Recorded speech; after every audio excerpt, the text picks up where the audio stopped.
BJP के प्रणव कर जोरदार आक्रमण।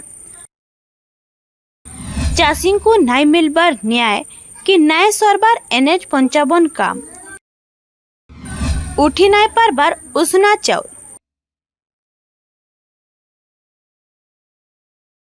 बीजेपी मुखा खोली प्रणव प्रकाश दास कहले दिल्ली ने पश्चिम ओडिशार 5-6 MP अछन हेले लोक मानकर कथा सुनबार के कहीं झने भी नाइन।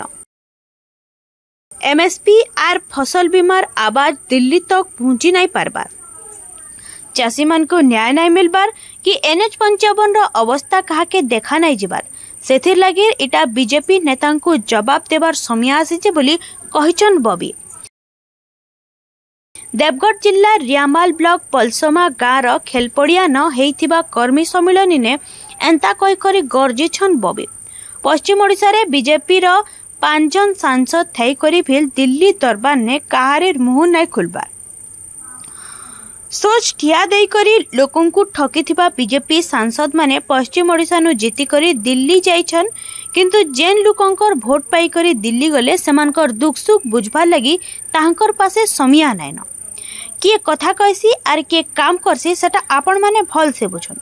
एथरा दुही भोट शंख चिन्हाती देई करी बीजेपी नेता को सही जवाब दौंत बोली लोक मान को कहिथिले प्रणव। बिजु जनता दल गुटे परिवार आर परिवार रो मुखिया नवीन पटनायक सबु बेले आमर सांगे अछन। मुई किछि नुहे आपण मानकर सेवा करबार लगी मुख्यमंत्री मते इनके पठैछन। आपण मानकर आशीर्वाद मिलले दिल्ली दरबार ने ई अंचल रो आवाज उठामी इथर जुड़ी संखनु विकास रो आवाज आसबा बोली करी लोक मान को भरोसा दैछन संबलपुर रो लोकसभा प्रार्थी प्रणव प्रकाश दास। तालचेन ने मां हिंगुलांकर दर्शन सारी करी प्रचार का मूल करिथिले प्रणव प्रकाश। तालचेन नो छेंडीपदा तारु तारु देवगढ़ रो रियामाल ने पहुंची थिले से तांको स्वागत करबा लगी हजार हजार लोकंकर भीड़ जमितिला। संबलपुर रो मां पहेन भाई दादा तांको एतकी भल पाउथबार देखि करी बबी भाब्युहल हेई पड़िथिले। कहिथिले एतकिरीर भल पाइबा देइथिबार लागिल मुई आपनकर गोड़तले जुहार करूछे।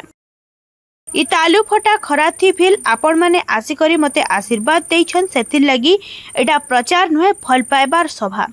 माननीय मुख्यमंत्री आपण मानकर सेवा करबा लगी मते सुजोग देइछन जेंटा आपण माने फिल पसंद करूछन सेथिर लगी आपण माने विश्वास रखुन इथर जुड़ी संखनो विकास रो आवाज आसबा बोली कहिचन प्रणव।